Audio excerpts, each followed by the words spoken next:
Hola, Mexico! Welcome, and thanks for joining us here at Norm Nathan's Vault of Silliness. Sorry I'm late with this post.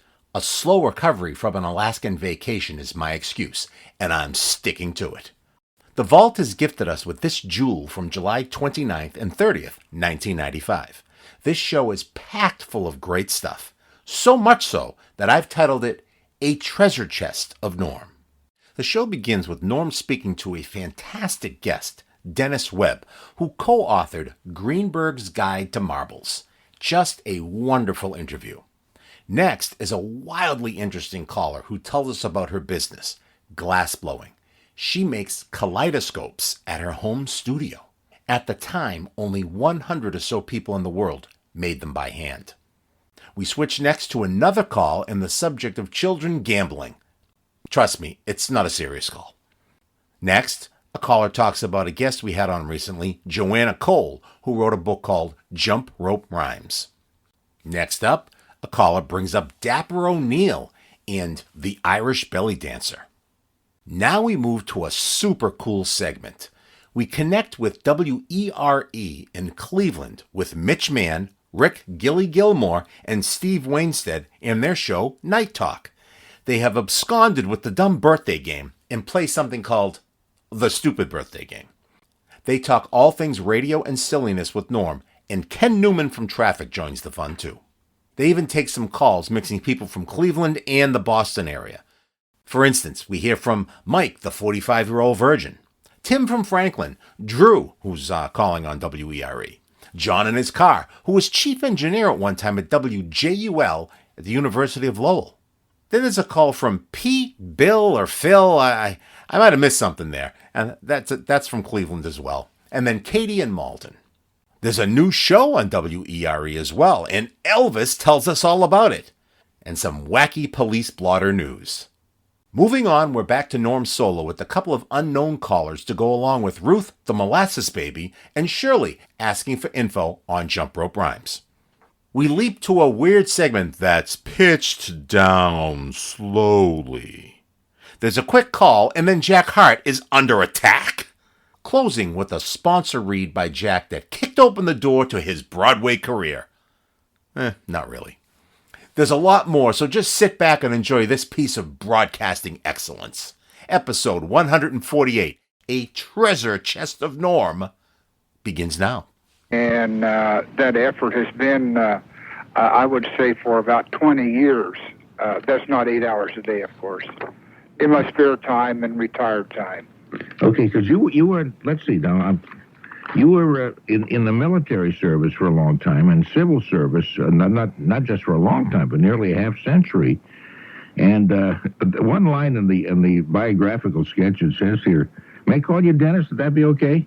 Sure, yes, by all means, yes. Okay, you can call me Norm too, and we'll become really friendly before this is done. Well, that's okay. Okay. Anyway, it says here, Dennis Webb has traveled in many foreign countries, witnessing children at play. I can't think of anything that would be more fun than doing all of that kind of thing.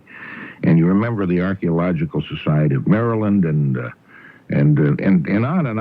on like this. But this is the most complete book on marbles. Maybe I haven't seen that many books on marbles. I don't know, but this is just so complete. I love the opening sentence or two.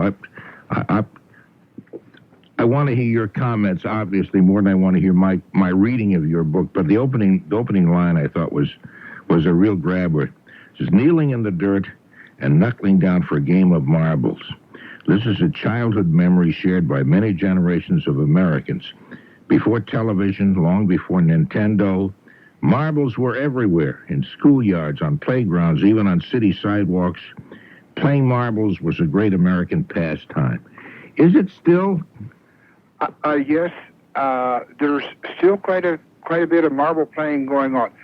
Not as much as there was back in the, say, the 20s, 30s, and 40s. Other things have pretty well taken over. However, we have had a national marbles tournament at Wildwood, New Jersey since 1923, and some very fine trophies and scholarships have been awarded. And, of course, here lately, the people down in the Tennessee-Kentucky border area have started a tournament.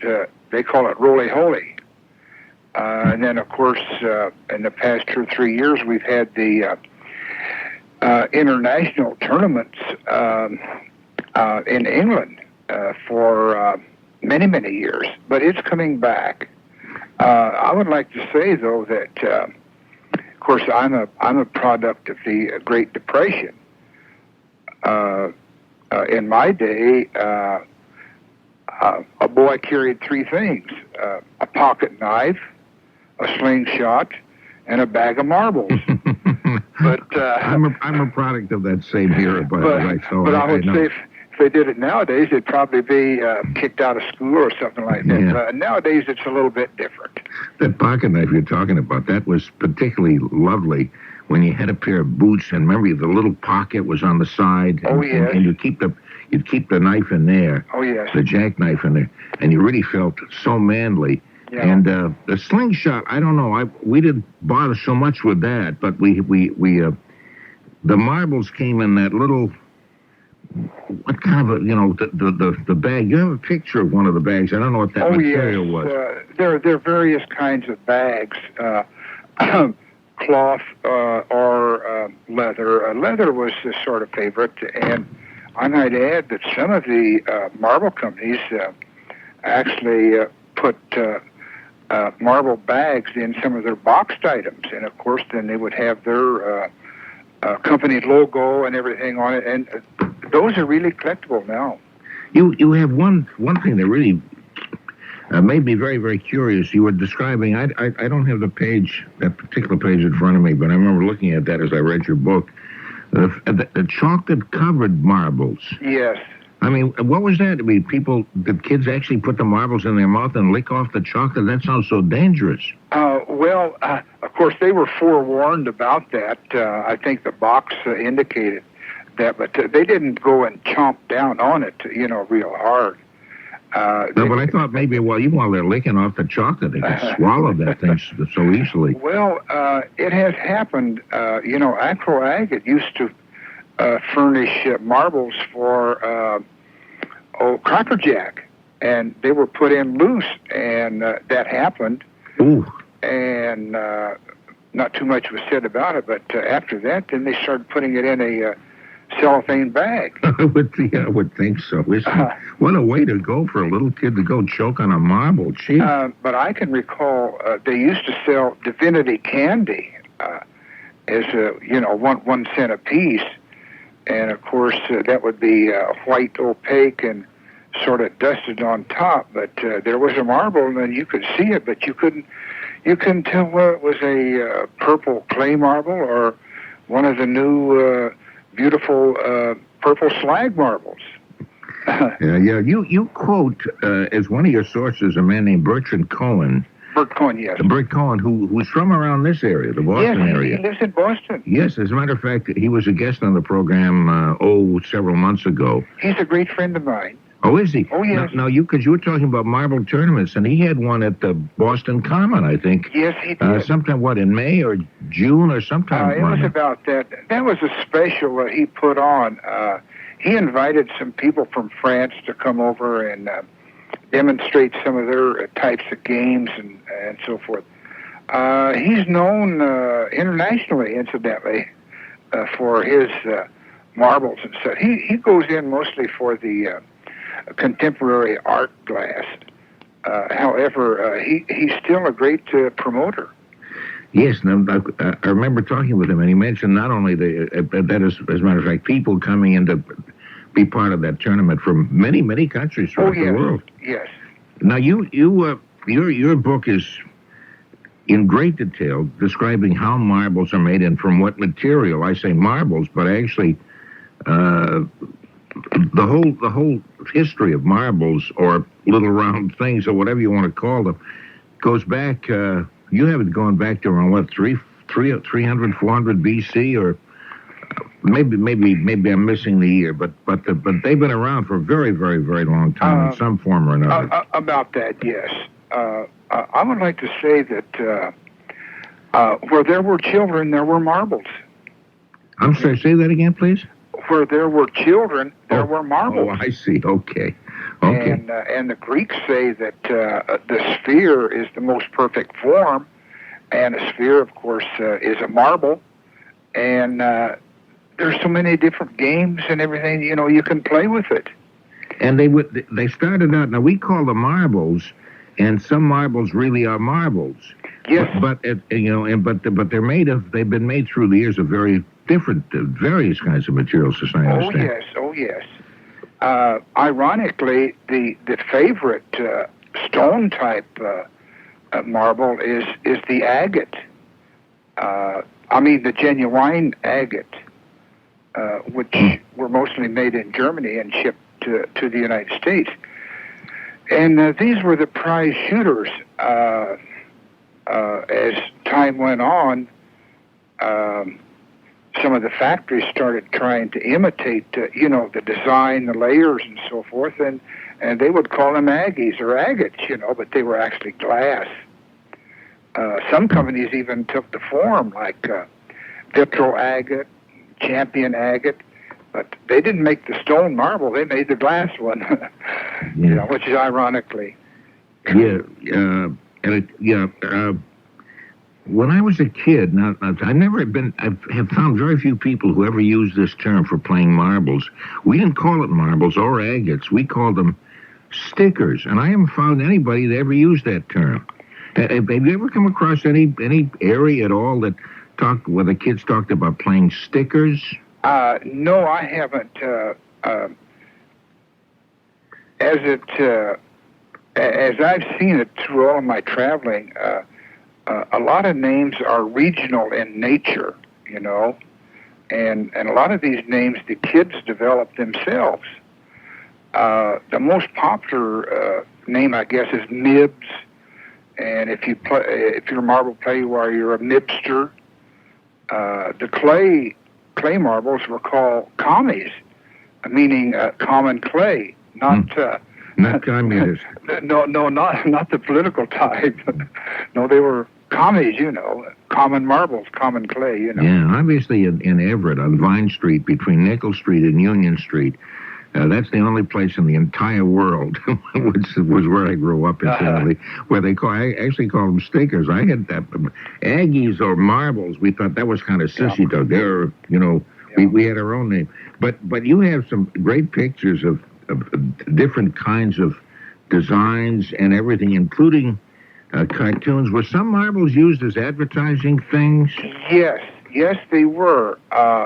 Those were premiums or promotional marbles, and they have really become quite the fad in these past few years. And it's amazing the number of Pizza Hut, Coca-Cola, and all of these. They're really using those as a promotional or advertising thing.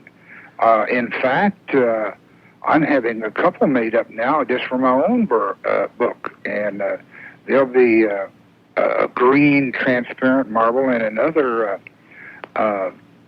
1-inch cat eye with green veins.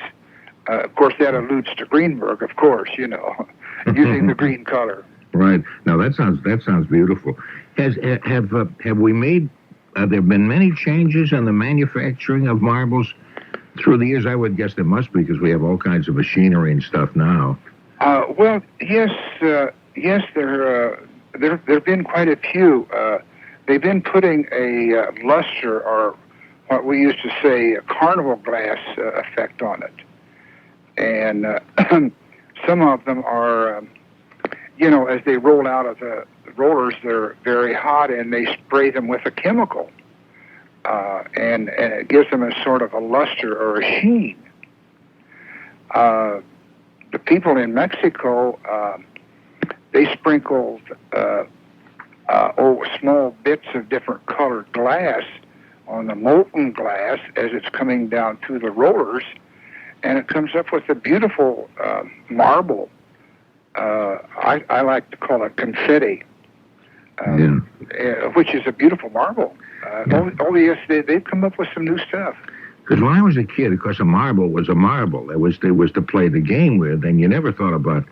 You thought about collecting them only because the more you got, the more fun it was playing. Oh, yes. And you'd win marbles that your friends would lose if you beat them and all that kind of stuff. But your book has so many beautiful different kinds of marbles that you begin thinking about collecting them just as a collectible item, and some of them apparently worth quite a good deal. Yes, particularly the early handmade ones. I would like to have gotten more color photographs in, of some of the other types. But, of course, color photography, getting it in print is rather expensive. However, I did get some in my first edition that I don't have in my second edition. So maybe between the two we'll get something. Yeah, because you've got some beautiful photography. In this whole thing. Yes, I think that really made the book. Oh, it really did. Now, how did you get involved in all of this? Were you a marbles player when you were a kid, and you expanded your interest beyond that, or how did this come about? Well, yes, I had an interest in marbles when I was young, and before I went into the military. But after I started traveling and retired. I'd stop at one or two of the marble factories and talk to the people, and I suddenly realized, if somebody doesn't record this, if somebody doesn't get this in print, it's going to be lost. So I made up my mind, why not write a book about it? And it was amazing, the cooperation and everything that I got from these people. And you could assume right away that you were wanted and liked if they would take you around to what they call the hot end. That's where they do the melding and stuff, and show you how the machinery works. But I think the best thing of all, though, is if they would take you back into some of their old warehouses, where they had overruns and stuff like that. And I hear they'd have, packages and stuff that went way back when. And, of course, you walk out with a box full of stuff, Yeah, you got pictures of a lot of that kind of thing. It was just absolutely beautiful. Now, this is the second edition, the one that I have here. It came out last year. Yes. And you put out the first edition was sometime in the 1988. Yeah, you can tell I go back a few years. I forget what year we're in. 1988. 1988 was the first edition. Anyway, now what you mentioned Bert Cohen, who puts on marbles exhibitions and all that kind of stuff. And you said he was a friend of yours? You were very close. I just wondered, all the marbles people kind of know each other? There must be just a handful of you, I would think. Well, no, not a handful. You see, we have about 15 different societies, and we have about 10 different meets and stuff each year.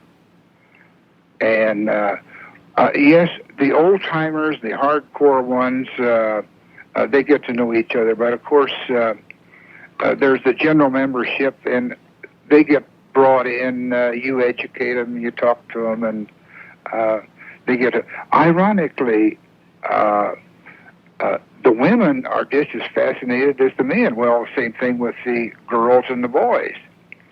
And I think the real interest there is glass, just glass alone. Yeah, it's kind of interesting how in a sense, we've been much more sexist in the past than we are now, because you have... It's not now with marbles.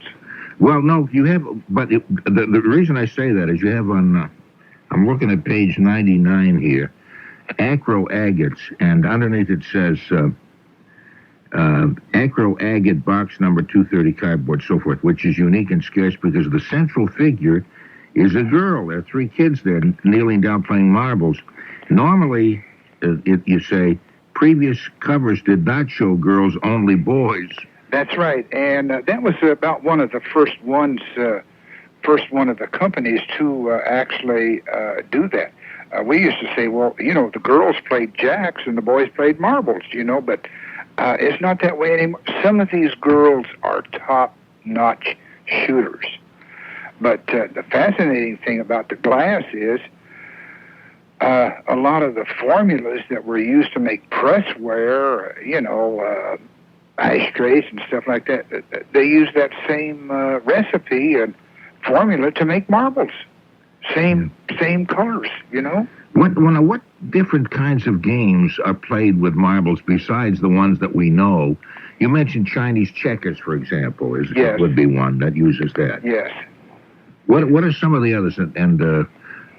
Well, there's some of the solitaire games, like they call General Grant's game. You put all the marbles on and you jump one and pick it up, and you're supposed to end up with one in the center. Fox and geese. Berea College, Crafts College in Kentucky, manufacture and sell a real attractive line of some of the different board games, and they're really beautiful because they make them out of cherry and walnut and oak.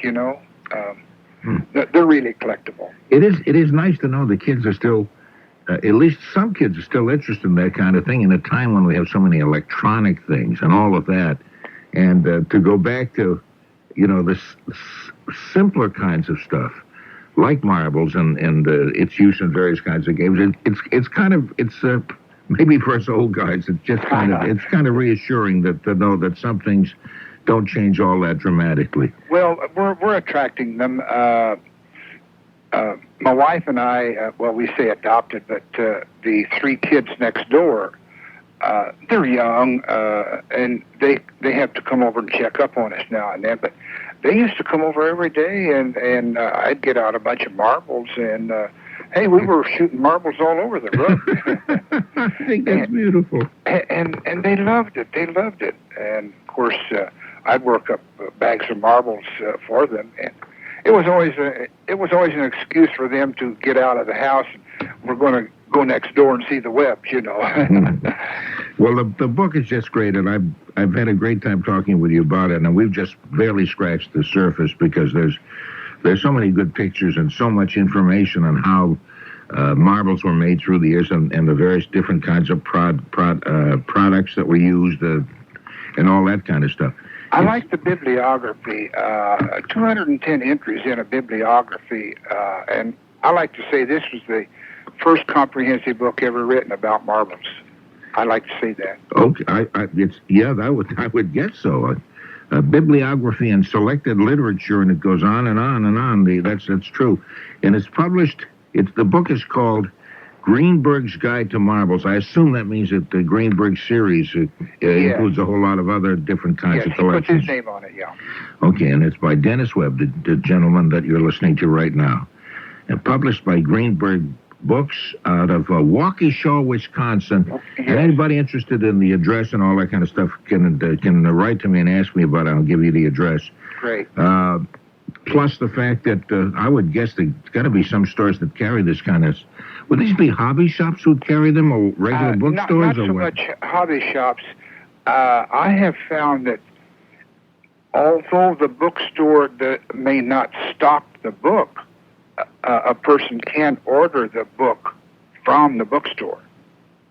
Okay, good. And it's beautifully put together. It's just lovely just to look at it. I like the hardback pictures.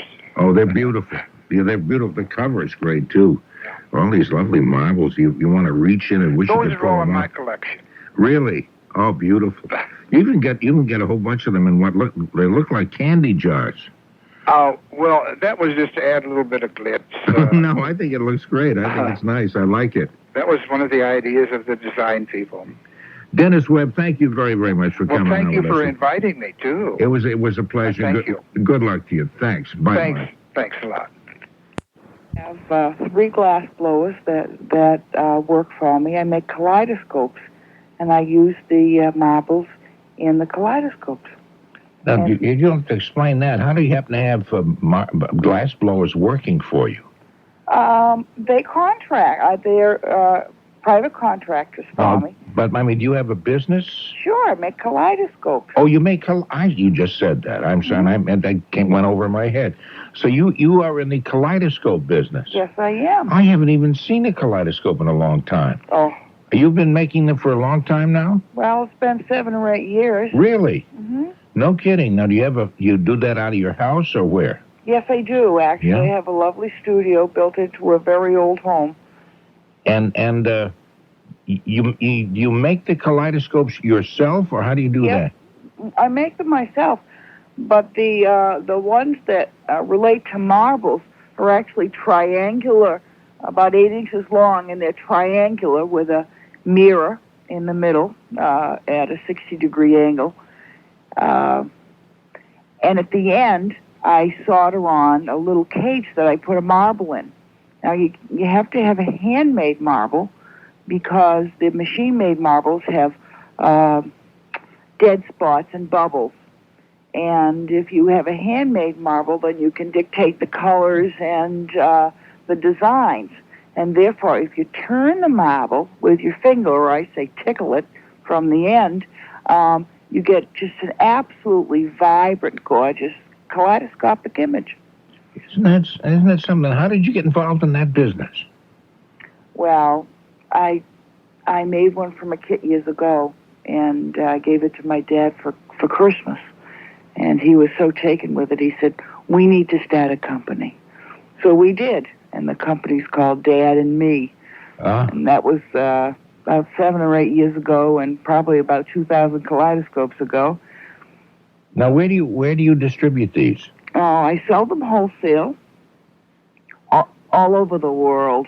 Now, how do you do that? You have international representatives? I go to big gift shows like the Boston Gift Show, the New York Gift Show, and I belong to the American Craft Council, and they have, which is the ACC, and they have wholesale shows for artists all over the country through the year, and that puts you in the wholesale market. And because there's only about 100 of us in the world that make them by hand, it's just sort of word of mouth. Most of our work is wholesale. Okay, now where would they be available now? You say wholesale, you sell them wholesale, but then these shops that buy them from you, they sell them retail, obviously. Oh, sure. So where would you find them? Would you find them in stores right around the Boston area as well as around the world? Oh, sure. I have some Boston clients. Mine are reasonably high end. They go from about $130 up to $1,000. Really? I make them out of gold and silver and wood and brass.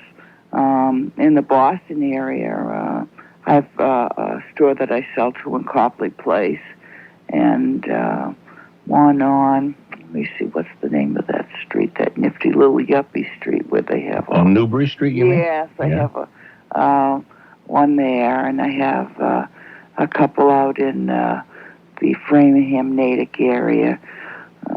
And I have quite a few on Cape Cod, because my dad lives down there. You're doing okay. Well, I'm surviving. I mean, it's hard work. Oh, I'm sure it is. And it's hot work these days because you do a lot of it with a torch. But your dad must be very proud of you. Well, he is. And your company's called Dad and Me? Dad and Me. Oh, that's nice. That's really nice. Me. But anyhow, I actually didn't call for an ad. I called to tell you about marbles. And it's really quite interesting. I actually even have a marble blower in Murano, Italy. Oh, really? Yeah. And they make them, they still make them with the little pressed wood jigs. And it's almost like using a couple of wooden spoons. It's really quite interesting.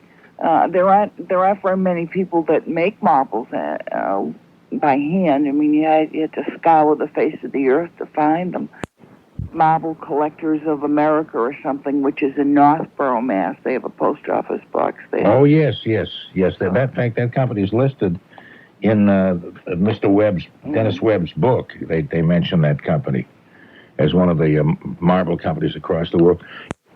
Kind of thing on top of an orange crate. You know, you draw a circle, paint a circle on top of an orange crate, and you put the numbers on there like a roulette wheel, and in the middle, you would use one of the bottle caps and then half of a clothespin, and that would be your roulette wheel. You know, you'd spin that around, and you'd bet. You'd either bet. Some would bet soda pop bottle caps, or others might bet match covers. Or match covers is another item. I used to have stacks of match cover books. And you know, there were different things that were more rare, but what all this brings out the fact that kids play today, their play is managed. It's electronic or it's managed. Well, to a very large extent it is. Adults have gotten in to the kids playing business, and I think they've spoiled it.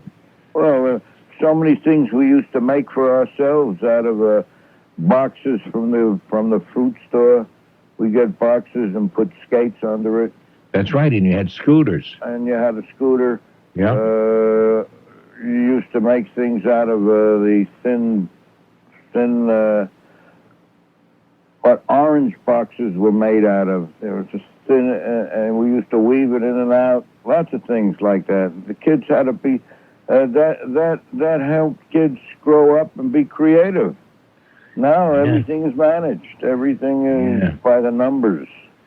No, that's true. And we used to play baseball on our own. You know, if you had a cap, you thought you were doing pretty well. And then if you saved up enough to buy a T-shirt, wow, that was pretty good. Now kids are in full uniform, and they play an organized... About a cat? You said a cat? A cap, a C-A-P. I thought you said something, because we used to play something called Wanna-Cat. No, I'm talking about a baseball cap. Oh. Yeah, I mean, you would have very little uniform. I mean, you know, a cap, maybe a T-shirt. Yeah. And nowadays, you know, kids are all dressed up with full baseball uniforms, and they're playing an organized Little League baseball. Remember when kids, especially girls, would do the jump roping bit, not just by themselves, but they'd be one at each end of the jump rope, and some kids in the middle doing all kinds of fancy jumping things. Oh yeah, we all did that. And then, but there would be rhymes that would go along with it. That you would, you know, as you jumped, you said these rhymes. Do you recall any of the rhymes? Do you remember anything that you said back or used to sing back then? I used to sing them too. I've done if I can think of them. Okay, this book has a whole bunch of them. Most of them I don't remember. No. But one is like, let's see. I know we used to say something all the time. Oh, yeah, no. I mean, you couldn't just jump rope quietly. You had to say a rhyme. It's like, oh, I run and around I go. Clap my hands and nod just so. That's I lift my knee and slap my shoe. When I go out, let Ginny come in. Come in. And then Rachel would jump in and she'd teach jump rope. It all started when I mentioned a rhyme that I remembered. If you can control yourself, I'll tell you what it is. Again, you maybe remember me saying a couple of other times. The one that we used to like was, Old Man Kelly had a pimple on his belly. His wife cut it off and made it into jelly. Remember that one? Someone, I think you told them that you thought that was part of Larry Glick's paraphernalia. Oh, I was it the Irish? Because the person who did the Irish belly dance or the song, I know was Dapper O'Neil. Yeah, right. No, I know that, but I thought they had phrased it differently, that it was a comedy routine. I didn't think it was the song. Oh. I know because I'm aware of the Dapper O'Neil recording. Yeah. But I thought there was the way they phrased it. I thought this was something else, something different, and was some kind of a. I thought he was looking for the song itself. Oh, okay. He mentioned the dumb birthday game rules and taking it to Chicago and calling it the stupid birthday game. So we'll get a chance to talk to them. That'll be kind of fun. And love to continue to talk to you. Mitch Mann, Gilly, and Steve Wanstead. Gilly. I'm sorry. It says Gilly. Yeah, it's Gilly. Yeah, see, I'm taking English as a second language, and I don't read that well. Anyway, you guys were WERE in Chicago? Cleveland. It is Cleveland. Yeah, we called the newspapers, Norm, and everything. It's going to be big news. Yeah, we've got the local paper, the Plain Dealer, reporters, everything. No, I knew it was... I've been fighting with our producer, who's about 12 years old, and obviously doesn't know where anything is. No, ERE is one of the major stations in Cleveland, has been.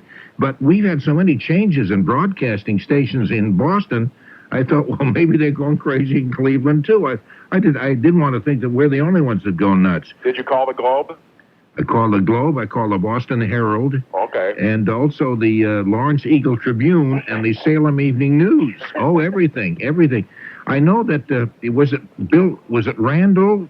Bill Randall, was that his name, who was a big disc jockey? Yeah, Bill Randall was a biggie, and what's the other guy's name? Smoochy Gordon? I don't know, Smoochy Gordon. Was that his real name? Yeah, Bill Smoochy Gordon, and he'd always close the show by saying, "And stay smoochy, everybody." And he was big here in the 50s and 60s, and now he's back on WERE here again sometime before we're on. I don't know when, a couple hours before, I think. You're still one of the big giant radio stations. Well, yeah, we're ERE isn't as big as it used to be in the old days, but now that we're here, we like to think that we're really something. We've got the top ratings around here. So now tell me about you guys. Now, Mitch, just let me see if I can recognize your different voices. Which one is Mitch Man? I'm Mitch Man. You're a Mitch Man. Okay. I'm the Mitch Man. Mitch Man, hi. How you doing there? Hi. Remember what? We have disc jockeys around here still sound like that. So all right. We do too. We do too, yes. And Jilly and Steve Wanstead. Gilly. I'm sorry. You're doing this on purpose, Norm, aren't you? I really am, just for laughs. We listen to your show, Norm. We know how you are. Yeah, I'm the guy that called you and told you that we stole your dumb birthday game. No, now who is this? This Gilly? Gilly, yeah. Gilly. Now, Gilly and Steve, are you brothers? No, Steve Wainstead is our news director. He's out in the green room. I can see him on the video camera. Yeah, but a little bit later on tonight, Norm, he'll be coming in and doing some of the news that we normally do around here. It's our police blotters. Oh, that sounds interesting. Yeah, can we broadcast that too? Sure. Just some dumb little news stories that get in those local papers, that you wonder why in the world they called the cops. Yeah, someone stealing someone's Italian sausage out of a fridge, or throwing bananas at people. And it's real. It's actual. We like it. We don't make it up. Does he start out by saying, now on the lighter side of the news? Something like that, huh? No, it's pretty slow and dry, actually. Oh. Yeah. Now, are you guys normally on through the night? We're on from 11 p.m. to 2 a.m. No kidding. So you have live programming through the night, at least through part of the night. Well, and then Mr. Wainstead is going to get his own show sometime in August, and he'll be on from 2 to 4 a.m. or maybe till 5. So, we're trying to get live programming on the station all through the night. Oh, that's really nice, because very few stations have live programming. I listen to you all the time, and there's frightfully little else to listen to. Not to say that you aren't the best, and that's why I listen to you, but, some of those shows are so dry and political, and, they're talking about heavy issues on a weekend night. I know. And one more thing about that I think so far is the bloodstains of the O.J. Simpson trial. And you say, oh, screw you. I mean, how many times do we have to go through this, day after day, hour after hour? And they all sound like Arthur Godfrey. I hadn't noticed that so much, Well, one of the things we're proud of here at Night Talk, Norm, is our ability not to talk about O.J. In fact, we haven't mentioned him in months. Yeah, we haven't talked about that. We'd rather talk about, more non-thinking kind of subject. No, but as a matter of fact, you're my kind of guys. Yeah. I don't know why I just brought it up, and I violated my own rules. Yep, see? Well, now you're on for hours and hours, though, aren't you? You're on from 11 to 4 or 5? They love me, and once you get stuck in front of a microphone here at night, they lock the doors. Nobody wants to come in, and so you're kind of stuck. That's what Hope Shower said that last week when we were coordinating this. She said, you guys have like a staff? You have people there? She goes, it's me and Norm, and that's it. That's about the size of it, yeah. I said, what about Jack Hart? She said, he's like down the street in the Prudential Building or something? Well, that's right. The Prudential Building, it's a few miles away, and that's for the traffic stuff. Tonight it's Ken Newman. Oh, yeah. Who's that? You want to talk to Ken Newman? Yeah. Could you get him? I'll plug him in and see if we can bring Ken Newman on. Ken is the weekend guy. Ken announced his engagement on the Lisa, what's her name? That pretty lady on network television. It's one of these cockamamie talk shows. Lisa from Entertainment Tonight. Yes. Lisa Hart? No. Lisa Gibbons? No. Lisa Gibbons, that's the one. Yeah, no, he was on Lisa Gibbons' show announcing his engagement because it was in an unusual way. He made a film which they showed at a drive-in theater at which he took his fiancée, and so he kind of proposed to her from the screen. And so as a result, when Lisa Gibbons had a show outlining some of the really weird ways people got engaged and stuff, there was Ken Newman. Well, that's adorable. I got engaged recently, about a month and a half ago? Yeah, it was probably about a month and a half ago. And I announced it here, and nobody cared about it. No, we didn't get one call. In fact, I think the only call we did get was hang Gilly or something like that. Ring my neck. Someone called us to wring your neck. Somebody calls every week, Norm, and says, I'm going to wring Gilly's neck, and then they hang up. I don't know what it means. we have what did we call them before? Minions. Minions, sycophants. Okay. Our little followers. That's right. Okay, we all set with Ken Newman? Is he ready to go? He's did you say the traffic guy? He does traffic tonight. Okay. So you have traffic all night long out there in Boston, we right? do. At one time we had it every half hour. Now it's just every hour. Yeah, see, in Cleveland we don't have enough traffic to do traffic. Yeah, we okay, there's a car on I-90 heading towards Westlake. We have the same problem here at night, but we fake it. Oh, right. Yeah, we make up traffic jams. It's not some guy beating his chest going, and coming, and... No, not fake helicopters. Oh, I see. Hey, you there, Ken? Yes, I am. Well, Ken, congratulations from Night Talk on your recent engagement. Oh, thank you. Although I must admit I'm really jealous because I got engaged and I wasn't on TV, but I didn't make a fun little movie or anything. Oh, no, I went all out for the publicity.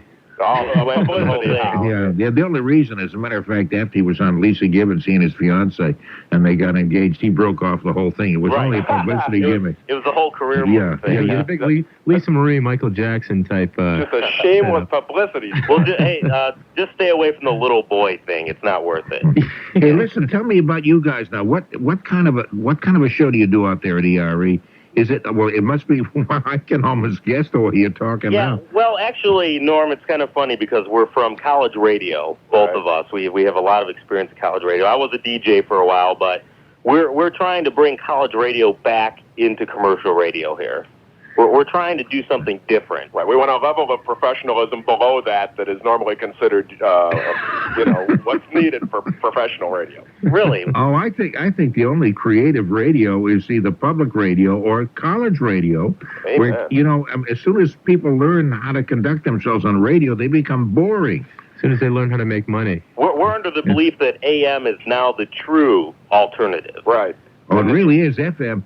Now, see, it may be my age, I don't know, but I go up and down the FM dial, and for the most part, stations don't sound that much different. And then the announcer will come in and say, "Hi, more rock, less talk. We play 733 records in a row. Let's start our medley now, and I'll be back a week from next Wednesday with a time check." Yeah, and it's nothing. It's got to be so boring to be a part of that. I'm so glad you guys are not hung up on that. No, it's fun, though, because, if you're too predictable, I think, why even listen? If people just know what they expect to hear from some of the normal, boring talk shows, like, especially that stuff. I hate to talk about politics, It's just, I don't know, maybe I'm just apathetic. Maybe I just don't care about politics. No, because I do care about politics, but I don't like to talk about it on radio. Yeah, you're involved with politics in your hometown, aren't you, somehow? You know all that stuff, don't you? You funny guy. Well, I see. Yeah. I told Hope Shower that, and she said, "Gilly, you're sick. You listen to Norm Nathan all that." I said, "I listen to Bob Raleigh. I listen all the time."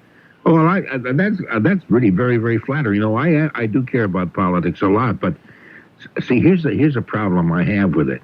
When people call, and especially if they disagree with me, and which is very often, I want to say, "You don't know anything. You're stupid. You're really dumb. And why did you bother to call me, you nincompoop?" See, and you can't really conduct a program like that. Well, we do. Actually, it's kind of funny you should say that, Norm, because those are the kinds of things we say. Yeah, we would say, "You nincompoop," and then we'd hang up on them.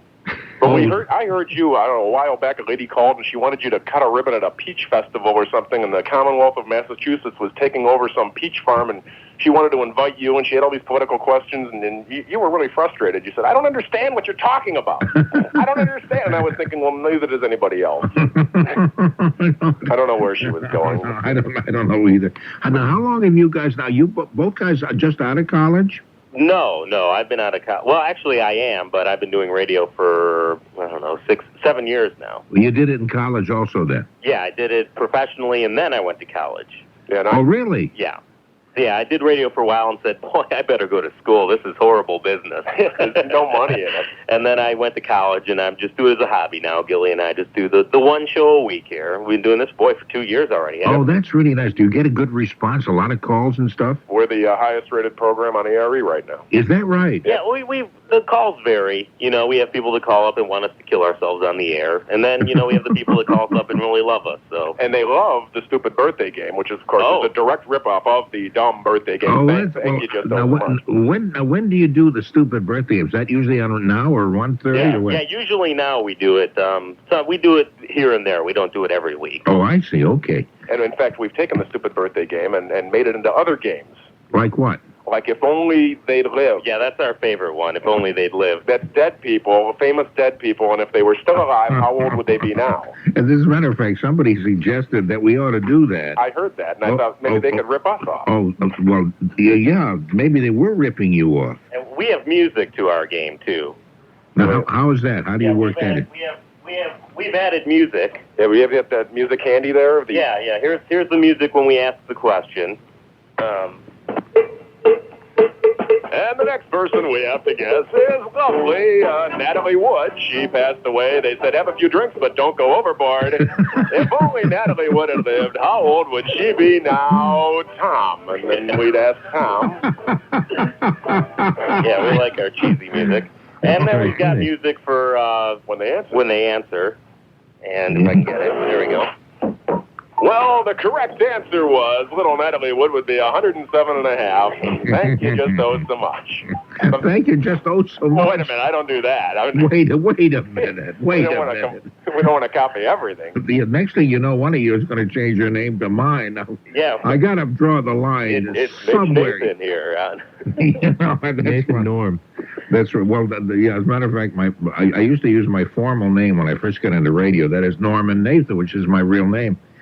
And at the first station I ever worked at, I was 18 years old, and I followed a guy. This is going to be a boring story, so if you want to go out and go to the bathroom or anything, be my guest. But the announcer was a guy named Frank Fallon, was the sports guy. He'd say, since I followed a guy named Nelson Norman, they would assume that my name was Nathan Norman. So I got counted with that. Thank you very much. I'd say, it's 6:45. It's time to check out Sports with Frank Fallon. Get a load of this intro. Take it, Frank. Wow. Ooh, all right. Yeah, I thought of that myself. And he would come on and say, thank you very much, Nathan Norman, and good evening, sports fans. Except he would say, actually, thank you very much, Nathan Norman, and good evening, sports fans, because he had a very heavy local accent. And I just, no matter what I did, I couldn't convince him that my name was the other way around. Now, I heard you say something last night, because I do listen all the time. Oh, my goodness. And you said something about you weren't always a talk show host, that you just started this sometime in the recent past, or... Yeah, I started, I don't know, in the 80s probably, and this kind of show, maybe 8 or 9 years ago, that's all. I was a disc jockey. Well, I did a lot of interviews and stuff. I was a jazz disc jockey is what I was for part of it. I've failed at a lot of things. You know what's the worst thing? I get it because I want to ask you, too, the worst assignment you guys have ever had. One time the Boston newspapers were on strike. So we at the station I worked for at that time was owned by a newspaper. So we would broadcast all kinds of features that were in the newspaper that normally would not be on radio. One of which was the obituaries. Now I've been doing the all-night show, which was the jazz show, and I'd had guests on, and you know how you loosen yourself up during the night so you can be silly and relaxed and all that. So by the time we got to the morning show, where I had to be serious and do at the Hymanson Funeral Home, Josephus, Sam, beloved husband, all that kind of stuff, and visiting hours, I couldn't keep a straight face or straight voice on that. And it's not nice if you're listening and you're with the bereaved. Right. There are people laughing and at you. And now, Yeah. somebody bit the big one. Yeah. Shorts, Joseph. They have the visiting hours. The wake will be 7 to 9 on Tuesday night. Jeez. So many drinks afterwards. So that's right. That's right. In It'll fact, be a lot of fun. Yeah, I've already been at the table with the drinks myself now. Won't you join me?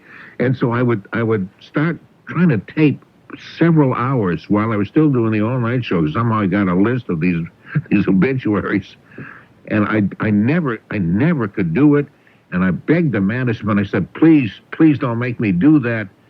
Anyway, they didn't care. They hated my guts, and so that was probably the toughest assignment I've ever had. Isn't that an interesting story? What do you think? I enjoyed it a lot. You want to buy the movie rights? The movie rights. I notice you're not talking about stealing that feature from me. Well, no, I was just thinking, they just don't do anything like that anymore, and I was thinking, well, probably because I've heard about all those people getting their houses broken into. I mean, that's terrible when they're away at a funeral. Oh, that's right. Well, no, this was the newspaper strike was on, so they had no other way of getting the information except that. Right. So you're providing a service. Don't we always? Right. Well, of course, our show, we like to think of it as a public service. Sure, but we don't giggle during the obits. We can hold a straight face, son. Because they used to have, even before strikes, on small stations, they would have little local features on little suburban stations. Did you guys work on any little tiny suburban stations? Well, no college radio, but I worked at a station in Toledo, at a classic rock station, and I 12 hours of it straight. Wow. I mean, it was a very long shift. Oh, that is a long shift. And it was pretty bad. I had bad dreams for probably several weeks after that. Well, and we work here we worked Christmas Eve. Well, we were going to work Christmas Eve, but they decided here they were going to do the same thing one year and play Christmas music. Right. Which this is a talk station. Why they played Christmas music for 12 hours? No, we do it here too, and we don't even have a music license. Oh, really? No, because they figure we're talking news, so why do we need to pay that exorbitant sum? It's only Westinghouse radio and television and washing machines or whatever else God knows they make. And so they figured, why waste that money? I think it's important that, if we have the opportunity to broadcast on a holiday, we jump on it just because the people out there that have to work, it's nice to have something to listen to. I remember Larry King used to do that. He used to work holidays. Yeah, no, I always have. But here we do the same thing as you're talking about. They have these tapes of holiday music. Gives me the night off anyway, but anyway, that's the way they do that. But the smaller stations at one time used to broadcast things like "What's New in Pink and Blue," sponsored by a local dairy or something, and that would be the announcement of births. Born at the Salem Hospital to Sam and Mordecai Wainstead, a son. Felicia, whatever that was. There are, I don't know how many really boring shows you've had to go through. If I could have back just half the time I spent doing shows that were so incredibly boring, I could live to maybe be 112 or something. Well, I think you're very entertaining, to listen to. I just find that, of course, I can tell, because we're doing a radio show, and you kind of tell these things when no one's calling. You and the traffic man talk for 45 minutes in a 4 to 5 hour when no one's calling. And I was thinking, that's got to be tough if it's just you and your phone screener. Wait, he's not done laughing yet. Especially with the traffic guy. Well, I've heard you do. Of course, Jack Hart is hilarious. I think that guy's got a shtick for every moment, and you guys talked about, I don't know what you talked about one night, shoelaces or something for 40 minutes. And I listened. Yeah, and not only did you listen, but that's something we would talk about for 40 minutes. With Jack, remember, Ken, we used to do traffic reports every half hour through the night. I enjoy that because I used to get to be on live. Now it's kind of, I just sort of get to do the traffic and then... I know the announcer who does the news introduces you, so I don't get to talk to you very much now, except when we do the dumb birthday game, which used to be called the stupid birthday game until it was ripped off from us.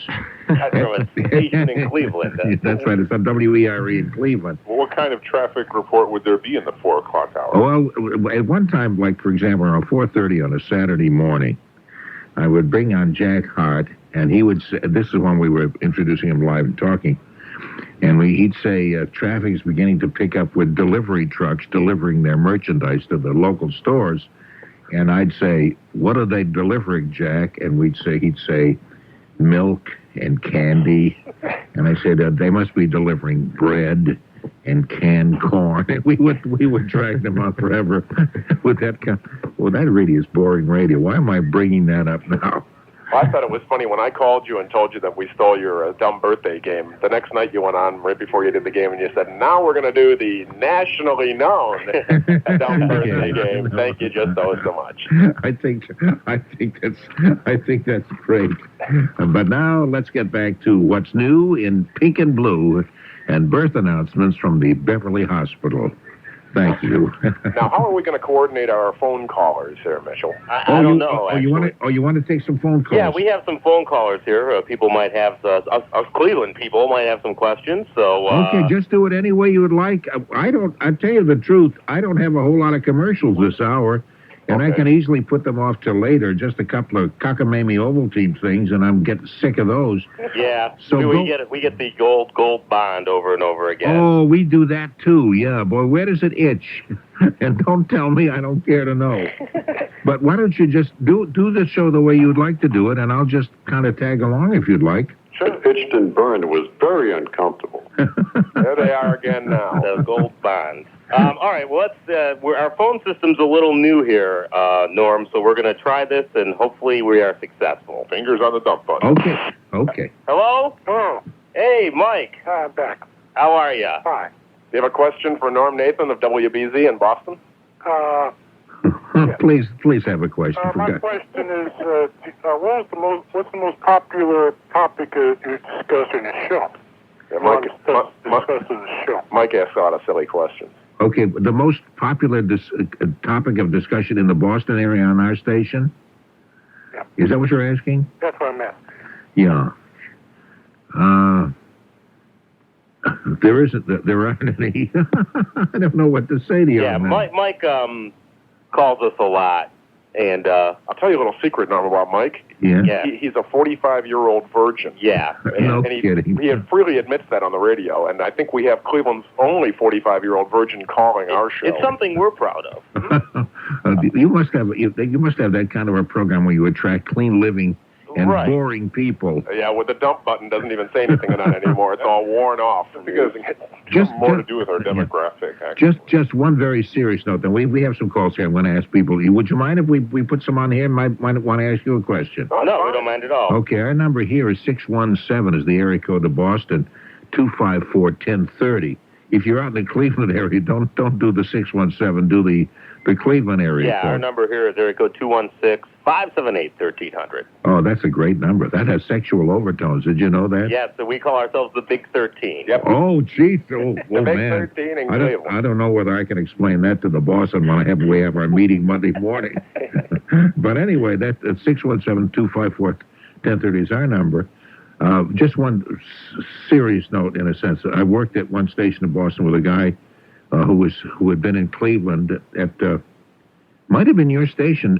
Jim Runyon, does that name sound familiar? No. He died several years ago, and they had a big event for him. He was a nice man. He only stayed here about 2 years, and I think he hated this whole area and went back to Cleveland. And they had a big thing for him at Cleveland Stadium one night before one of the Indians games or something.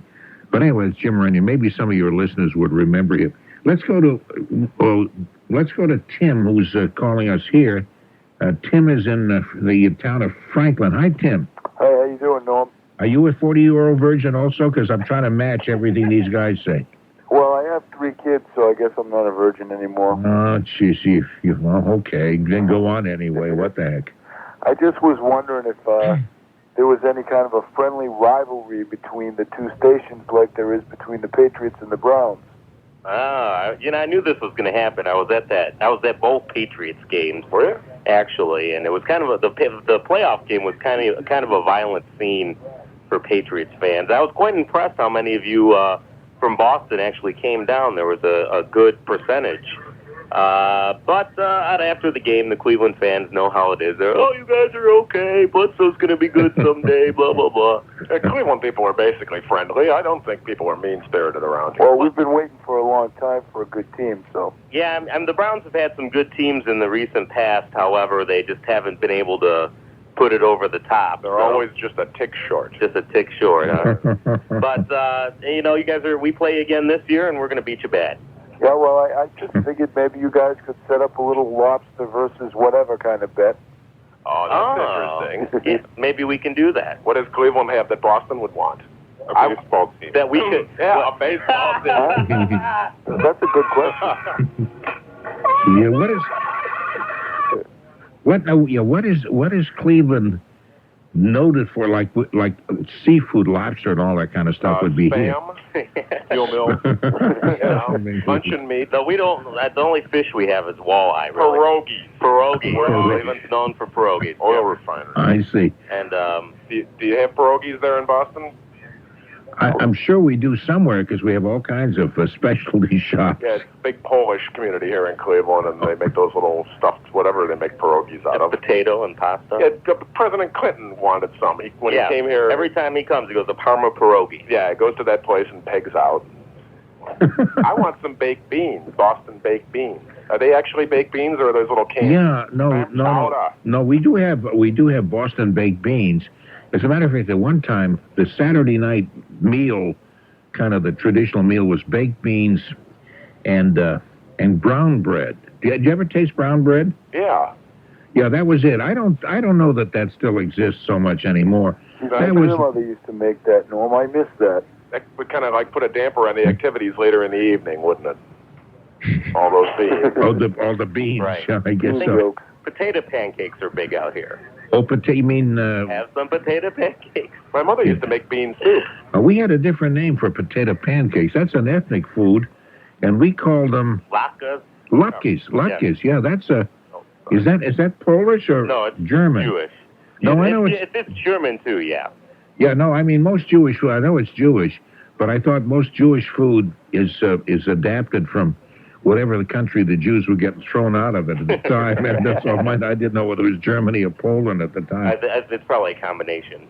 Didn't Germany own Poland for a while? For a little while, I think so. I think everybody owned Poland at one time or another. They gave it back. Yeah, but we don't want it. My grandfather, my father's father, came to this country from Poland, and I never stopped thanking him enough. Even though he's been dead since 1906, I keep thanking him for. Anyway, hey Tim, thank you for calling. Thanks a lot, Norm. I forgot you were still on the line, so let me get rid of you. Is it okay? All right. I just got rid of him. All right, we could try another call from here. Okay. Our lines have lit up with you here. Oh, well, that's great. I'd love to talk to him. Right, we could try Riff here, I don't know. No, we'll hold off on Riff. Yeah. Another one of our regular callers. Let's go to line. Hi, who's this? This is Drew. Hey, Drew, how are you? Okay. You're on with Norm Nathan in Boston. Yes, I have a question for Norm. What nights are you on, and what are your hours? The nights I'm on are just weekends now. Friday, Saturday. Friday night from midnight to 5 a.m., Saturday from 11 p.m. to about 4:30 a.m., and then Sunday just a couple hours, except every now and then I work the entire week, which will be the case in about 2 weeks. That's when Bob Raleigh goes on another soiree. Yeah, that's right. He's probably out there looking for women. And so I come in and I just hang around. How old is Bob Raleigh? Bob Raleigh is a lot older than he'll admit. Oh. But I'm sure. I'm sure he's... I really don't know. You get that vision of what someone looks like when they're doing a program, even though you've never seen them. Yes. I visualize Bob Raleigh as having spectacles and a slightly receding hairline and being about 37. I don't know why. No, he has a son who's very close to 37. Oh, my. Yeah, he does. Who's a weather guy out in San Francisco, on television out in San Francisco. So he must be up in his late 50s, 60. I mean, he's got to be in that general area, I'm guessing. If he's listening now, he's probably throwing things at the radio and can hardly wait to get back at me in some vicious way. But I think that's so. But I don't know exactly. No, he doesn't wear glasses. Oh, I guess he does wear glasses, but the picture you painted of him isn't quite like he looked. Drew, anything else? Oh, one thing, Gilly, do you want a copy of the tape I'm making right now from the Boston station? Sure. Okay, I'll mail it to you. Thanks a lot. Thanks, okay, Drew. good night. Good night. Yeah, we on the big 13 here, we had some problems with the tape machine tonight. So we wanted someone to tape your show. Oh, send it to us. That is very, very nice. Yeah, because you're 50,000 watts, and we're, slightly less than that. Are you? Because I thought you were 50,000 watt too. No. No, you're thinking of the other big one in town that we don't like to talk about. That's how we duped you into this whole arrangement. Yeah, that's right. I see. Okay. You thought you were on the Too Many W station, when in actuality. Okay. No, actually, ERE used to be a giant station, and of course, like you said, Mitch, we're going to make it into something big again. That's the plan. I would think you already have. I can just have the feeling about that. Well, Normally we're so relaxed, but I'm a little nervous, in the presence of you, because you're one of my radio heroes. I think the station's bound to make it if you just keep ripping off WBZ. Sure, if we keep stealing from Norm Nathan, we'll be ahead. That's right.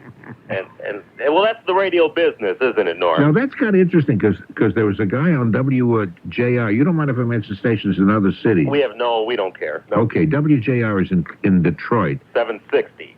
760. That's one of the big stations, clear channel at night and all that. There was a guy named Hines. I've forgotten his first name. Gee, that's off. Oh, Bob Hines. Bob Hines. Hynes.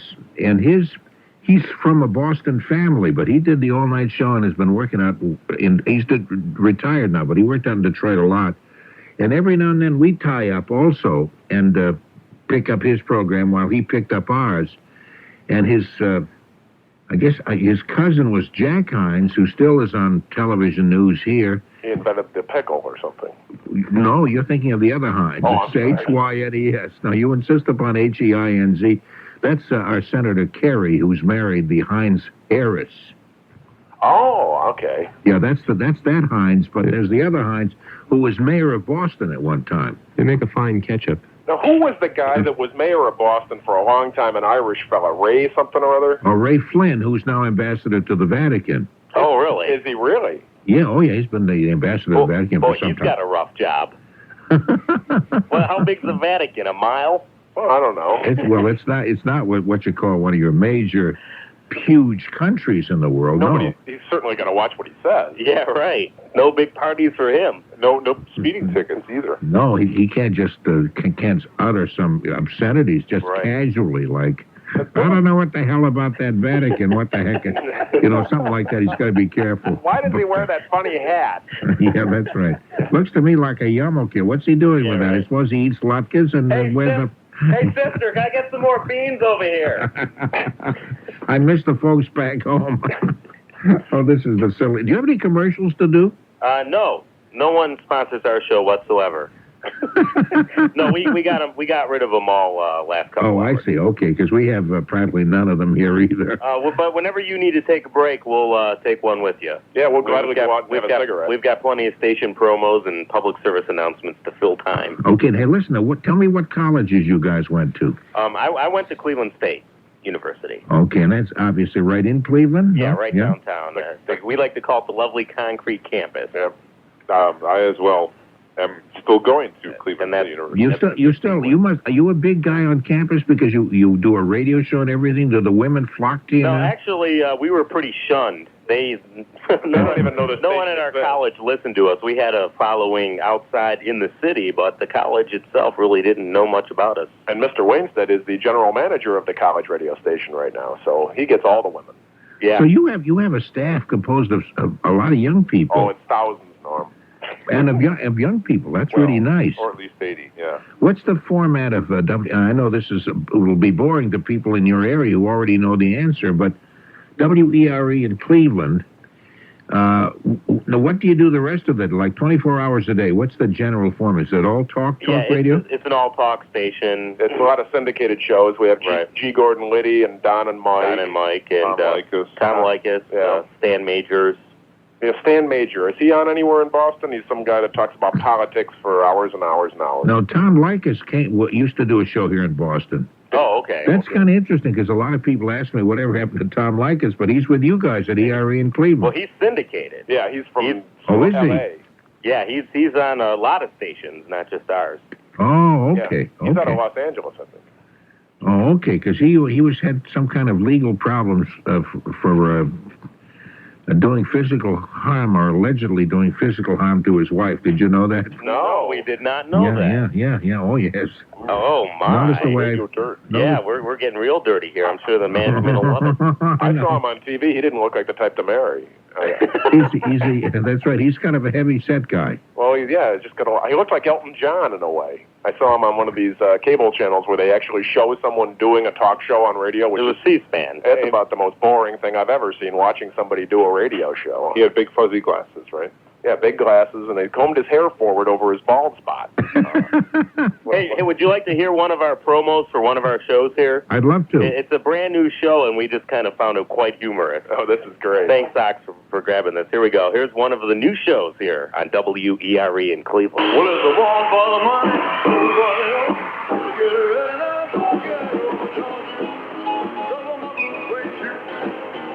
Hello, rock and roll capital of the world. This is the king of rock and roll, Elvis Aaron Presley, on WERE, 1300 in Cleveland, the rock and roll capital of the world. Hey, give me a call at 578-1300, each Wednesday night between 9 p.m. and 10 p.m. We'll talk about the past and the present with host Don Elvis Wright. That's great. That's a funny commercial. And, of course, you are the key rock and roll. You got the Rock and Roll Hall of Fame. Yeah, we're really excited. It's actually finally built. It's a reality. You drive down East 9th, and there's a stadium, and right next to it is the Rock and Roll Hall of Fame, and they're having a nice big concert at the stadium coming up with all kinds of major artists. Now, when does that open? Is that this fall? Yeah, I think September is the big opening. And right next to it, they're building the Great Lakes Science and something museum. The marina, right. The whole waterfront area has been a area of serious development in the last several years. A big aquarium. It's really going to be nice. Oh, that's lovely. We have John, who's in his car right at this moment, would like to talk to us all. Hi, John. Hi, guys. Hey, I got to let you know that I got my start in college radio, but I decided that I didn't want to make the jump to the big time as an engineer. Right. So I had to get a cushy government job instead. No, where did you start? What station did you work at? I was chief engineer for WJUL up at University of Lowell. Oh, really? I worked in the engineering staff for 5 years, from 76 to 81, and a couple of years of that was as chief engineer. Why did you turn down radio? Did you find it boring? No, I liked radio. I just my true love in life was manufacturing, so I took a different career path. I already had my first class license when I was in high school, and when I got to college, it just made me a natural, and they needed a chief engineer with a license, and said, hey, I've got one. So I was crowned chief engineer. It doesn't sound like that was too long ago. You sound like a young guy. This was a long time ago. Really? I've been out of school, it'll be 20 years next year. Yeah? Anyway, I don't know if this is going to get by the census, but Tom Likas is on Westwood, syndicated through Westwood 1. Oh, is it? No, this will get by the what census? What census do you think we have? It's going to get better. I wonder if these guys know of the alleged mysterious circumstances of which he left Boston. Well, I just was talking about, you mean about the problem with his wife? Yeah.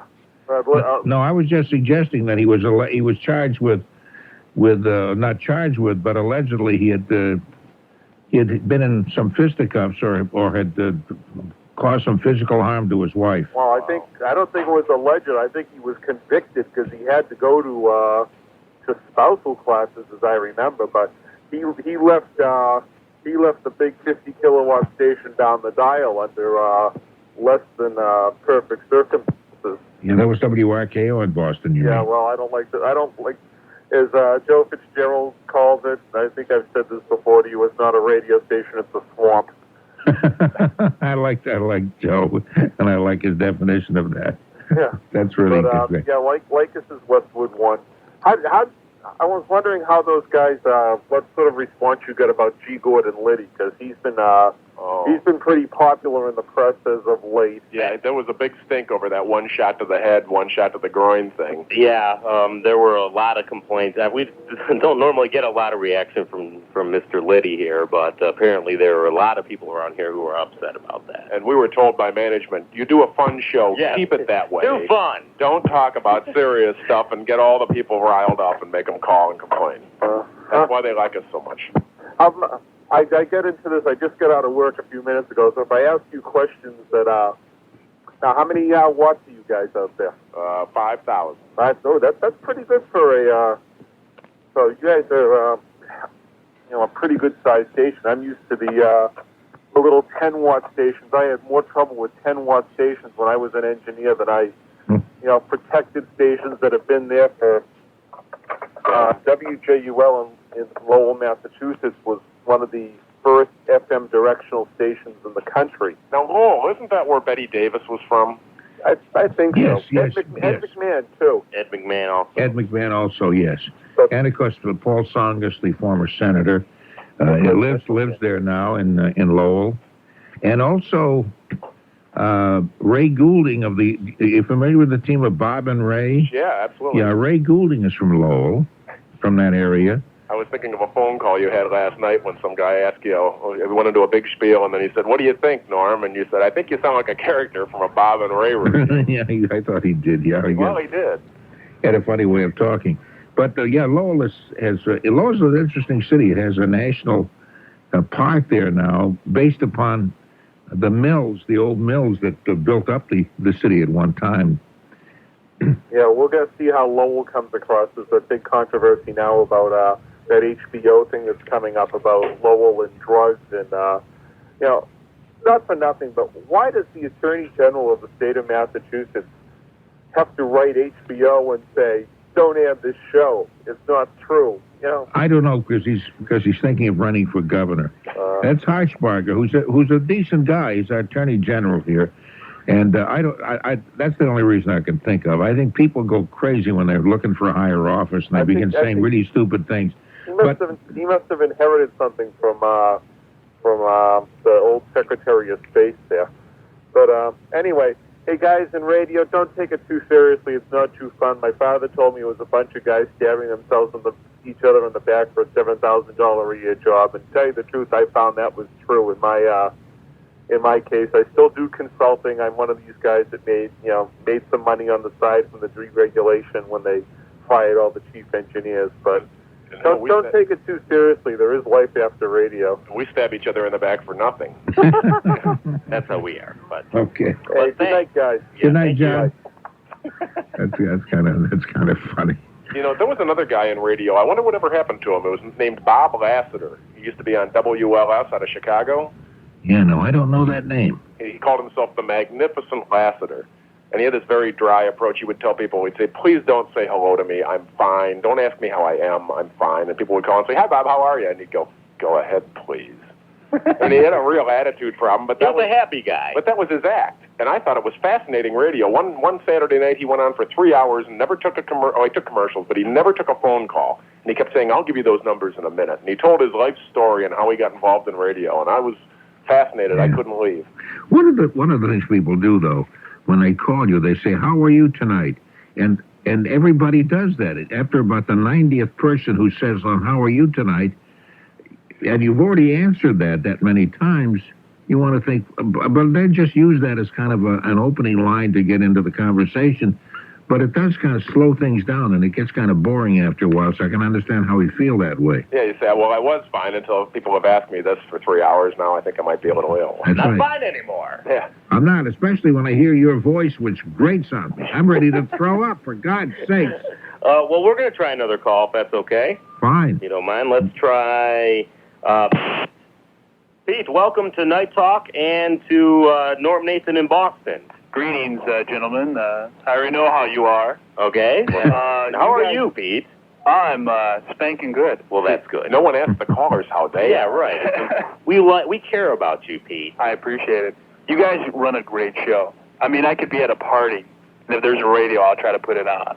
Aw. Wow, isn't that great? I'd say I'm a little bit more cool than a lot of the callers who, I think they're just stuck home. Well, careful now, Pete. You can't tell other people you're cool unless they say so. Okay. Do people think you're cool? Has anybody said, "Pete, you're a cool guy"? Sure. Okay. But, well, then you're cool. All right. What's with the ratings? They're up. Up. We're the men. We're coming. Now, we're going to be the show that you're going to be able to say, "I listened to them when they were nobody." Yep. Now, this is on ERE, or how does this all come into it? Well, we talked about the ratings here earlier. What they are is our ratings on ERE. And we also have and I don't mean to cut you off, Phil, but we just were reminded to let everybody in Boston and in Cleveland know about our email address. It's nighttalk@nacs.net, and you can email us here. Yeah, I don't know a thing about computers. What, Steve, what is that again? Did I say that right? Yeah. Night Talk with 2 T's. Night Talk. NIGHTTAOK, one word. nighttalk@nacs.net. Hey, you guys, what do you think is the big attraction to talk radio? Why do people like it? Why am I such a talk show whore? I love it.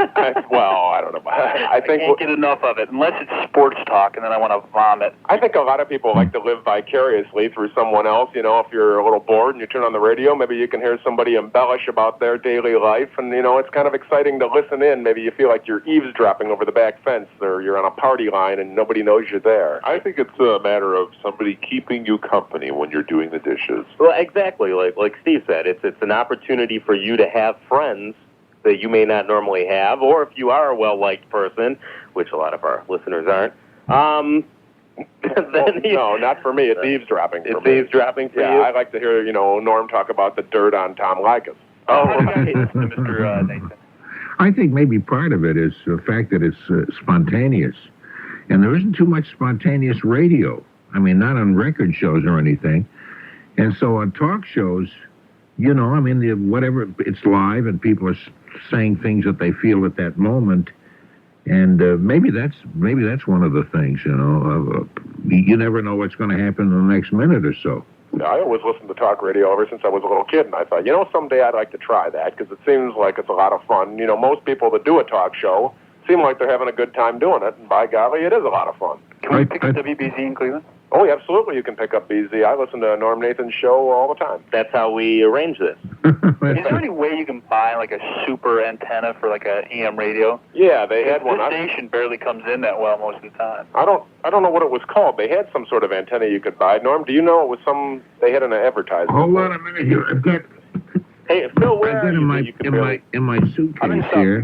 You can't pick us up in South Euclid. It's kind of spotty. Because we're directed towards the east there. Go outside. And we've been told that we're big in South Euclid. Yeah, we're big in South Euclid. In fact, Councilman Mo Romeo, we talk about him all the time. Yeah, we have a councilman out here. You want to tell the story? Well, what was the councilman called the police because people were taking their garbage out too early. They were taking their garbage out before 5 o'clock, and Mo Romeo called the police on his neighbors. And right. Had them take their garbage back in. Until 7 p.m. Yeah.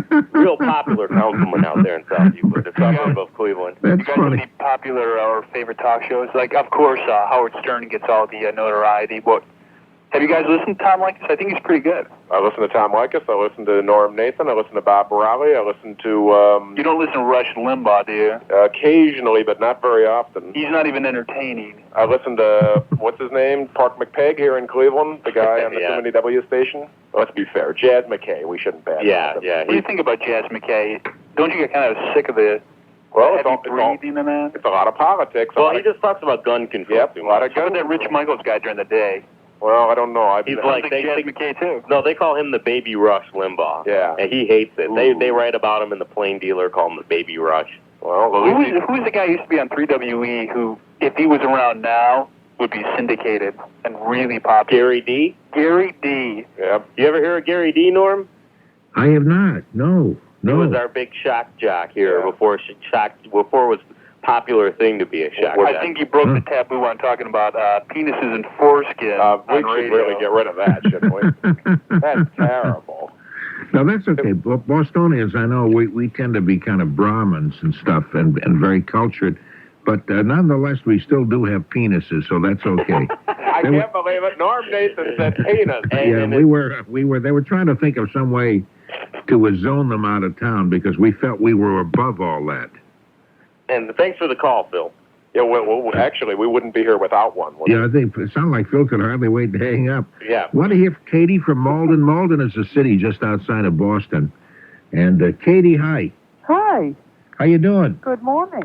This is the most unusual program you've ever heard, I'll betcha. Yes. Yes, I've been listening to BZ for about 10 years, and I think it's wonderful. So we're tied in with WERE in Cleveland. Yes. And WBZ in Boston. and we're trying to bring goodwill. We're thinking maybe Cleveland and WERE could be kind of like our sister station, and we could have joint picnics and everything together and things of that nature. Great, because I go through Cleveland when I go to I travel out to Minnesota about twice a year. Yeah, do you like Cleveland? What kind of the traffic sucks. Yeah, the roads aren't so good. We have a lot of congestion. Oh, we don't do badly along those lines ourselves here. No, we don't. So I get used to driving out there. Yeah, see, Katie lives in one of the really expensive suburbs, Malden. Oh, really expensive suburbs, my dad. She's got running water in her flat. Yeah. Have you already? Yeah. Oh, son of a gun. No, because I grew up in a neighboring city called Everett, which is right next to Malden. Next door.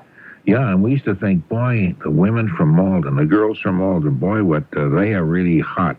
They're really hot. So Ain't like that anymore. Not well. I'm glad I'm beyond that now, so it doesn't matter to me. But at the time, almost any city provided better looking women than in the town you grew up in. I don't know why that was. You were a kid. But Malden caters to a lower class of women now?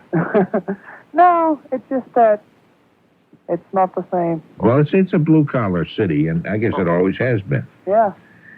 Hard-working people. Oh, I don't know about that. Yeah. Don't overdo that, Katie. And anyway, What I call this, I love this format. I think it's great. The format, you mean just kind of talking silly? Yeah. Talking silly and the sister station, I think it's great. I usually work nights, and tonight's my night off, and I'm sitting here. I'm up all night. And you're hearing us talk silly, and you think that's okay? I think it's fantastic. I think it's a new wave of the future in broadcasting. Maybe we'll have silly radio all day, all night, 24 hours a day. Silly. What, me? Mm-hmm. Oh, Katie, that hurt.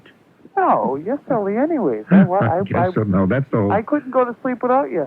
Wow, Norm. And she means that in the sensuous manner, in the sexual way.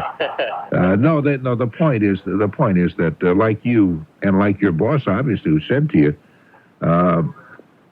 I think this time of the night is a very tough time for a lot of people. People who may, excuse me for getting slightly serious, but people who might have lost their spouses or they're unhappy or they have an uneasy feeling about some problem that they have going. And I think this time of the day is particularly difficult for a lot of people.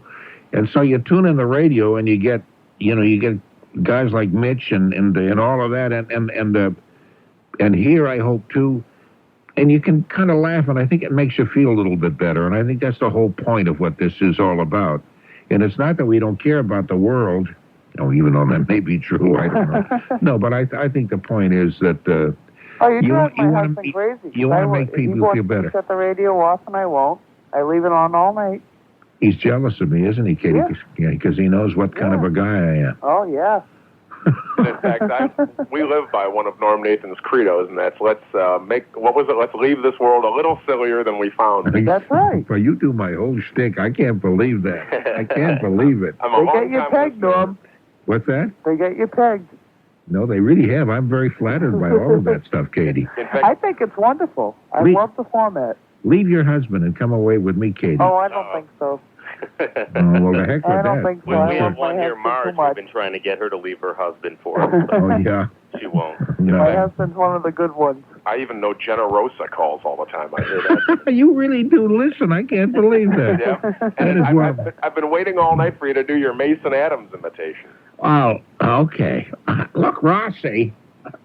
I've been trying to think of one of his lines. With a name like Smuckers, it's got to be good. Yeah, with a name like Smuckers, it's got to be good. Yeah. And he's on, of course, the Lou Grant show. He's the assistant to the publisher, and he's always saying, "Hey, look, Lou, would you get Rossi? Get Rossi to do it." I sent him a note and I asked him to be on the show. I said, "I do an imitation of you, and it wouldn't be kind of fun for us to both be kind of talking at the same time, see how close I get."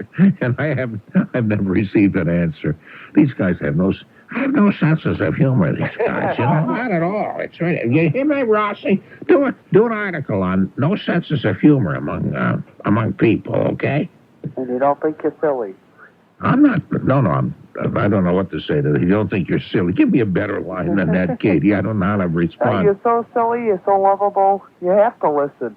We didn't get a chance to do your news, Steve. That's okay. We wanted Bostonians. Would that be the correct?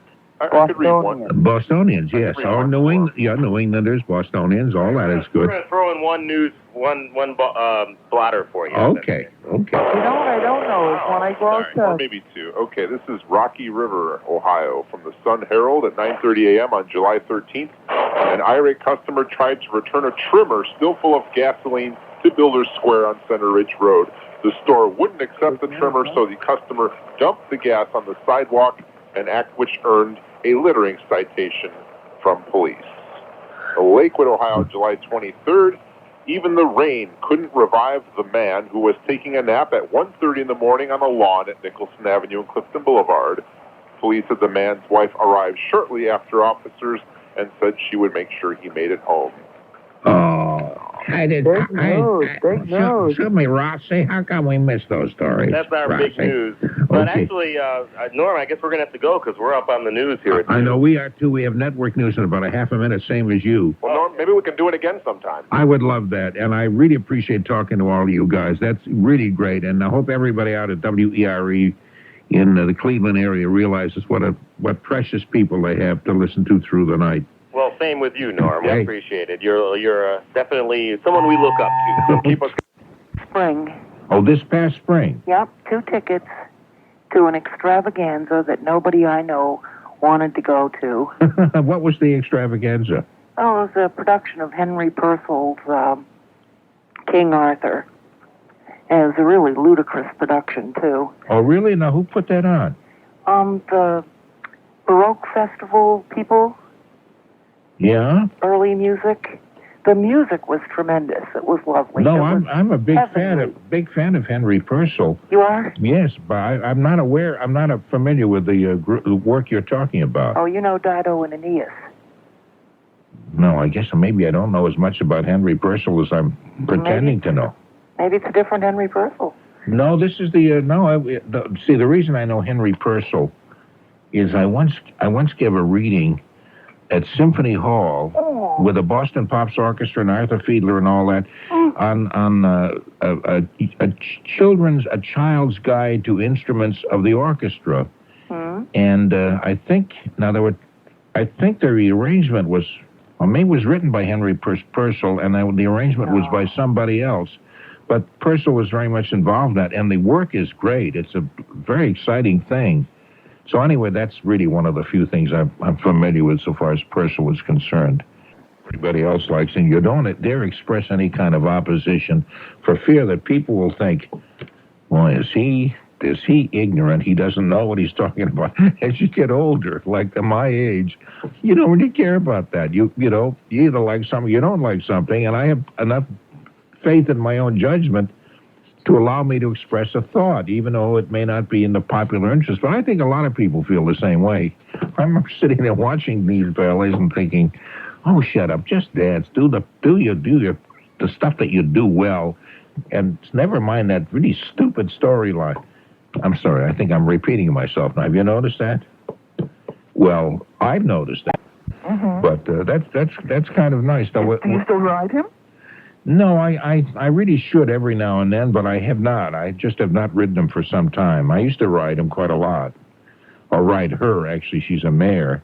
And she's about 28 or 29 years old now. Yeah, so she's kind of an old horse, but having just seen her a few hours ago, I can report to you that she's in great shape. She looks really good. Well, the new horse that they got, the one that was a racehorse, nobody wants to ride him. They were all afraid to be the first one to get on. Oh, yeah, because they figure this horse is all keyed up and spirited and all that. It could be a problem. That's true. So I don't know what they're going to do. I think, meanwhile, they just like having him around. Yeah, I would think the best bet is to get some experienced rider. And a lot just kind of break the horse in, enough so that the settle her down. Maybe she doesn't even need settling down. Maybe she'll be all right. Well, right they from the won't know beginning. until somebody tries. I know, and they're afraid to do that. Right. Meanwhile, they just feed the carrots a lot and just give her a lot of love and attention.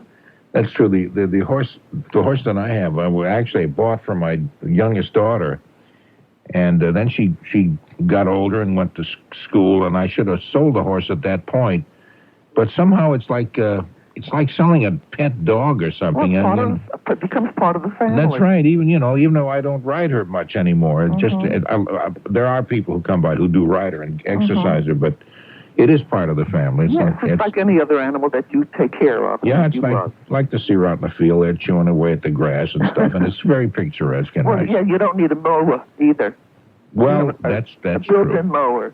That's true. That's true. Hey, you're okay, Ruth, and that's interesting. The Molasses Baby. That's rhymes, and it was written by Joanna, or at least the rhymes were compiled by her. Joanna Cole, C-O-L-E. Oh, okay. And the name of the publishers, it's called a Beech, B-E-E-C-H, Beech Tree paperback book. Okay. I thought there might be. Oh, well, here's an address if you want that too. Do you? I'd appreciate it. Okay. It says inquiries should be addressed to William Morrow, M-O-R-R-O-W, and Company Incorporated. They are the publishers, and I guess this is a division of their company. Okay. It's 1350 Avenue of the Americas, New York. New York, yes, sir. 10019. Yeah, the only thing I was going to say is my daughter does do a lot of the little rhymes, and I hear them at school. And even though they're not the same ones I remember, they're like parts of that too. They've kind of like combined some of the ones I remember. So I thought something like this, which would give them a lot of different things, would be ideal. Oh, it's fun. Yeah, there are a whole bunch of them in here that the kids would get a kick out of. Okay. Hey, thank you very much for calling, Shirley. Thank you. Okay. Oh, Norm. I don't blame you for challenging that, but there I was in a Red Sox uniform, and I got a huge, a big blown up picture framed and everything of myself there. Is that exciting or what? That is. I wish I could be in a baseball uniform.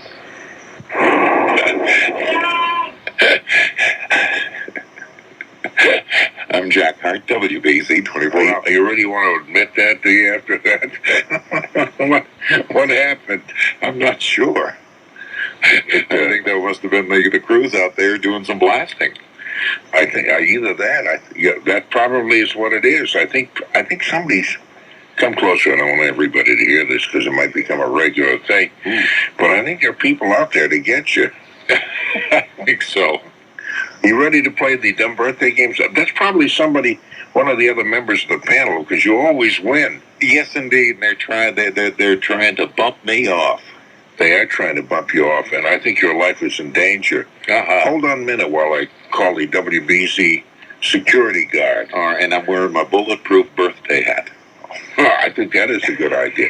Excuse me, WBC security guard? Yeah? I don't think he's going to be able to help you at all. Do you have a commercial to play right now? Oh, yeah. Is it you screaming and yelling and carrying on in a big way, or is it somebody else? No, it's me screaming and yelling and carrying on. Oh, really kind of big upbeat kind of stuff. You betcha. Okay, play it, and we have Harold Prince, a lot of Broadway producers are in the audience, and they'll be hearing you. Oh, okay. Well, I'll let a musical interlude in between words. Good. Okay. Golfers, already tired of the cold. Plan now for those wintertime blues. Join us in March for our exclusive Pete Dye Golf Cruise to the Southern Caribbean. Call 1-800-GREAT-SUN for details. That was just so wonderful. Thank you very, very much. That was great. Thank you.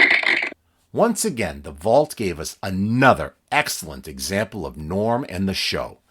Guests, interesting callers who sound like guests, Norm's wide-ranging appeal to all ages, as well as his influence on fellow broadcasters. And of course, plenty of trademark silliness. Thanks again for your patience in waiting for this episode.